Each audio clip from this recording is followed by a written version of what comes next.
민수기 1장 1절에서 54절입니다. 키워드는 신의 광야에서 하나님의 준비, 우리 주께 기도입니다. 이스라엘 자손이 애굽 땅에서 나온 후 둘째 해 둘째 달 첫째 날에 여호와께서 신의 광야 회막에서 모세에게 말씀하여 이르시되 너희는 이스라엘 자손의 모든 회 중 각 남자의 수를 그들의 종족과 조상의 가문에 따라 그 명수대로 계수할지니 이스라엘 중 20세 이상으로 싸움에 나갈 만한 모든 자를 너와 아론은 그 진영별로 계수하되 각 지파의 각 조상의 가문의 우두머리 한 사람씩을 너희와 함께하게 하라. 너희와 함께 설 사람들의 이름은 이러하니 루벤 지파에서는 스데울의 아들 엘리수리요, 시므온 지파에서는 수리삿대의 아들 슬루미엘이요, 유다 지파에서는 암미나답의 아들 나손이요, 이사갈 지파에서는 수알의 아들 느다넬이요, 스불론 지파에서는 헬론의 아들 엘리압이요, 요셉의 자손들 중 에브라임 지파에서는 암미우스의 아들 엘리사마요, 므낫세 지파에서는 부다술의 아들 가말리엘이요, 베냐민 지파에서는 기드온의 아들 아비단이요, 단 지파에서는 암미삿대의 아들 아이에셀이요, 아셀 지파에서는 오그란의 아들 바기엘이요, 갓 지파에서는 두우엘의 아들 엘리아삽이요, 납달리 지파에서는 에난의 아들 아이라인이라 하시니 그들은 회중에서 부름을 받은 자요 그 조상 지파의 지휘관으로서 이스라엘 종족들의 우두머리라. 모세와 아론이 지명된 이 사람들을 데리고 둘째 달 첫째 날에 온 회중을 모으니 그들이 각 종족과 조상의 가문에 따라 20세 이상인 남자의 이름을 자기 계통별로 신고하며 여호와께서 모세에게 명령하신 대로 그가 신의 광야에서 그들을 계수하였더라. 이스라엘의 장자 르우벤의 아들들에게서 난 자를 그들의 종족과 조상의 가문에 따라 20세 이상으로 싸움에 나갈 만한 각 남자를 그 명수대로 다 계수하니 르우벤 지파에서 계수된 자는 46,500명이었더라. 시므온의 아들들에게서 난 자를 그들의 종족과 조상의 가문에 따라 20세 이상으로 싸움에 나갈 만한 각 남자를 그 명수대로 다 계수하니 시므온 지파에서 계수된 자는 59,300명이었더라. 갓의 아들들에게서 난 자를 그들의 종족과 조상의 가문에 따라 20세 이상으로 싸움에 나갈 만한 자를 그 명수대로 다 계수하니 갓 지파에서 계수된 자는 45,650명이었더라. 유다의 아들들에게서 난 자를 그들의 종족과 조상의 가문에 따라 20세 이상으로 싸움에 나갈 만한 자를 그 명수대로 다 계수하니 유다 지파에서 계수된 자는 74,600명이었더라. 이사갈의 아들들에게서 난 자를 그들의 종족과 조상의 가문에 따라 20세 이상으로 싸움에 나갈 만한 자를 그 명수대로 다 계수하니 이사갈 지파에서 계수된 자는 54,400명이었더라. 스불론의 아들들에게서 난 자를 그들의 종족과 조상의 가문에 따라 20세 이상으로 싸움에 나갈 만한 자를 그 명수대로 다 계수하니 스불론 지파에서 계수된 자는 57,400명이었더라. 요셉의 아들 에브라임의 아들들에게서 난 자를 그들의 종족과 조상의 가문에 따라 20세 이상으로 싸움에 나갈 만한 자를 그 명수대로 다 계수하니 에브라임 지파에서 계수된 자는 45,000명이었더라. 므낫세의 아들들에게서 난 자를 그들의 종족과 조상의 가문에 따라 20세 이상으로 싸움에 나갈 만한 자를 그 명수대로 다 계수하니 므낫세 지파에서 계수된 자는 32,200명이었더라. 베냐민의 아들들에게서 난 자를 그들의 종족과 조상의 가문에 따라 20세 이상으로 싸움에 나갈 만한 자를 그 명수대로 다 계수하니 베냐민 지파에서 계수된 자는 35,400명이었더라. 단의 아들들에게서 난 자를 그들의 종족과 조상의 가문에 따라 20세 이상으로 싸움에 나갈 만한 자를 그 명수대로 다 계수하니 단 지파에서 계수된 자는 62,700명이었더라. 아셀의 아들들에게서 난 자를 그들의 종족과 조상의 가문에 따라 20세 이상으로 싸움에 나갈 만한 자를 그 명수대로 다 계수하니 아셀 지파에서 계수된 자는 41,500명이었더라.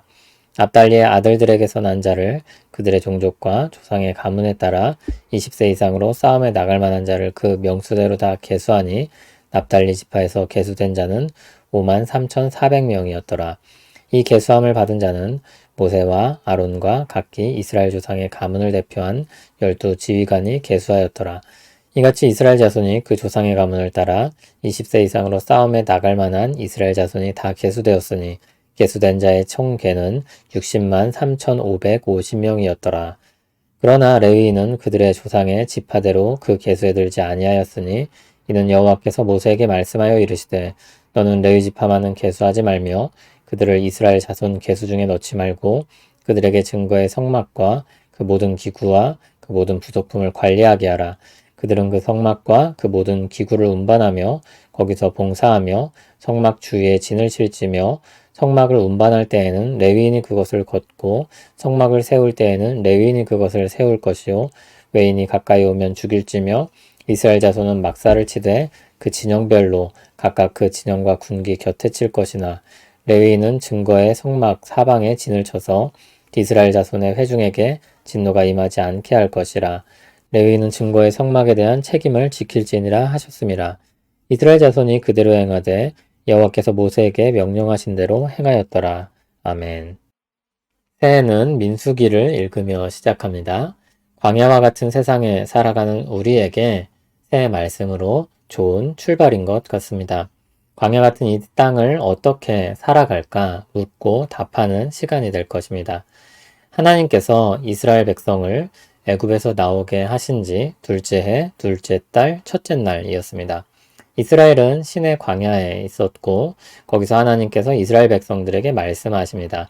이스라엘 백성들 중 20세 이상의 남자들의 수를 세라고 하셨습니다. 광야로 본격적인 여정을 출발하기에 앞서 백성들을 준비시키신 것입니다. 3절을 보면 이 준비는 싸움에 대비한 준비였습니다. 20세 이상으로 싸움에 나갈 만한 모든 자를 진영별로 계수하게 했습니다. 그리고 우두머리를 가문별로 세웠습니다. 5절부터 긴 목록이 나옵니다. 총 13지파가 나옵니다. 원래 12지파인데 무슨 소리인가 싶죠. 요셉의 아들 므낫세와 에브라임이 한 지파씩 분깃을 얻게 됩니다. 그렇게 하기 위해 창세기 48장 5절을 보면 야곱이 요셉의 두 아들을 양자로 삼습니다. 그래서 그들도 르우벤과 시므온과 같은 지위를 얻었다고 했습니다. 그리고 한 지파가 열애되는데 레위 지파입니다. 하나님의 일을 맡아 구별되었기 때문입니다. 그래서 그들은 하나님의 일을 섬기는 특별한 소속으로 분류됩니다. 그렇게 해서 12지파가 구성됩니다. 먼저 5절부터 나온 지파의 목록을 보겠습니다. 12지파의 이름에 익숙해질 필요가 있습니다. 참고로 순서는 상황에 따라 조금씩 바뀌기도 합니다. 5절에서 16절에는 지휘관의 이름들이 나열됩니다. 르우벤, 시므온, 유다, 이사갈, 스불론, 에브라임, 므낫세, 베냐민, 단, 아셀, 갓, 납달리 순서입니다. 여기 언급된 사람들을 중심으로 계수가 이루어집니다. 다시 르우벤, 시므온, 갓, 유다, 이사갈, 스불론, 에브라임, 므낫세, 베냐민, 단, 아셀, 납달리 순서로 싸움에 나갈 만한 20세 이상의 남자의 수가 계수되었습니다.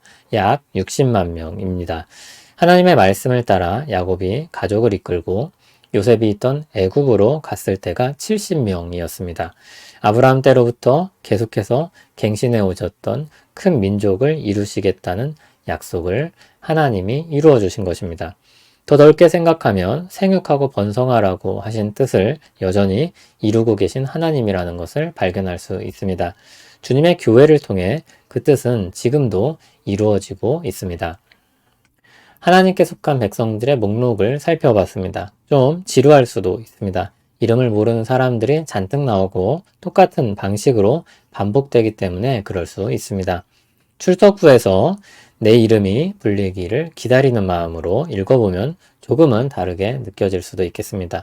최초 독자였던 이스라엘 사람들의 입장에서 보면 아마 그런 마음으로 이 목록을 살폈을 것입니다. 우리 지파가 언제 나오나? 하나님 백성에 속한 목록이니까 꼭 나와야 합니다. 출석부를 부르다가 자기 이름이 빠지면 어떻게 하죠? 저 안 불렀는데요? 하고 확인할 것입니다. 그처럼 아주 중요한 목록이라고 할 수 있습니다.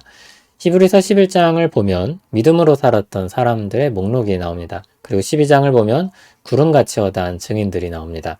하나님의 생명책에 기록된 믿음의 목록들이 계속해서 이어지는 것입니다. 그들과 함께 예수 그리스도를 믿는 우리도 그 목록에 이어지고 있는 것입니다. 오늘 말씀에 나온 것들은 우리로부터 아주 많이 거슬러 올라간 믿음의 조상들의 이름인 것입니다. 주님의 역사는 그렇게 오늘 우리에게까지 이어지고 있습니다. 우리는 주님의 백성입니다. 하나님은 민수기 때 자기 백성들을 준비시키셨듯이 우리 역시 준비하게 하실 것입니다. 하나님은 이스라엘이 광야를 지나 가나안에 이르기까지 부딪힐 일들을 염두에 두시고 준비시키셨습니다. 언제나 하나님이 우리보다 앞서 가십니다. 하나님 때문에 우리는 무방비 상태로 전쟁터에 놓이지 않을 것입니다. 우리 삶은 하나님의 보살핌을 받습니다. 선한 목자이신 주님께서 우리를 인도하시고 안위하십니다. 우리 영적 전쟁과 삶의 모든 일들이 주님의 사랑 아래에 있습니다. 그 은혜에 대한 믿음으로 2023년도 시작할 수 있는 것입니다. 우리에게 주신 지혜와 능력으로 우리 할 바를 다 하고 또 그에 대한 열매들이 있기를 바라며 시작하고 또 우리가 예측할 수 없는 미래들은 주께서 보호해 주시기를 바라며 출발할 수 있는 것입니다. 2023년이 시작되었습니다. 시작에는 여러 가지 계획들을 많이 하곤 합니다. 사소한 일상으로부터 중요한 일들도 있습니다. 그 모두를 가지고 누구에게 가야겠습니까? 주님을 우리 주라고 부르는 사람들이 누구에게로 가야겠습니까? 기도해야 할 것입니다. 주님을 더욱더 의지해야 할 것입니다. 주님 안에만 안식과 보호와 인도와 평안과 인내와 기쁨이 있습니다. 주님께 기도하며 시작하는 한 해 되길 바랍니다. 2023년을 맞이하며 우리 주 하나님께 인도하여 주시고 보살펴 주시길 바라며 기도합니다. 우리가 계획할 때 지혜와 명철을 더해 주시고 생각한 일들과 마주한 일들을 대할 때 능력을 주시고 생각지 않은 일들을 감당하고 피할 은혜를 베풀어 주옵소서. 하나님과의 관계가 깊어지게 하시며 우리 곁에 두신 사람들의 관계가 사랑의 열매를 맺게 하옵소서. 예수님 이름으로 기도합니다. 아멘.